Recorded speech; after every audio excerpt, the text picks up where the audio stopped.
Kaj pravzaprav ta festival pomeni za mariborski klub, oziroma kaj Maribor daje temu festivalu, oziroma kako vam pomaga pri tem?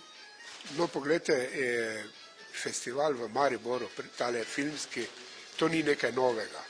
Če se spomnimo, včasih je bil v Mariboru tale festival dokumentarnega filma Jugoslavije, filmskega. No, zdaj smo iz menjavo tehnike, je to prišlo na video in smo malo razširili to na mednarodni videofestival. Jaz moram povedati, da v Mariboru se čuti to, da je to že dalj časa. Namreč lani smo na naš festival, žal samo en večer, zbrali, je bila Unionska dvorana tako rekoč polna, kar mislim, da marsikatera prireditev tega ne naredi. Kar se pa tiče, bom rekel, kaj mesto da klubu.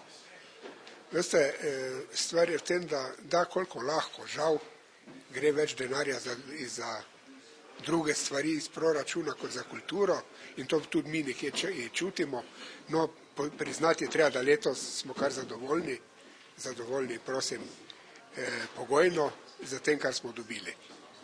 Koliko pa pravzaprav šteje mariborski klub članov? Glejte, mariborski klub šteje 25 članov, ki nekje smo včlanjeni v klub, zdaj eni več delajo, drugi manj delajo, ampak 25 članov nas pa je včlanjeni v klub. In pri pripravi tega festivala ste verjetno morali vsi krepko pomagati. Ja, bom rekel, vsi delamo na tem, eni prej začnemo, drugi kasneje pri sami izvedbi, tako da sicer pa pri nobeni prireditvi vsi ne delajo, ne? Ampak bom rekel, pri nas moram reči, da kar dosti članov sodeluje pri pripravi tega.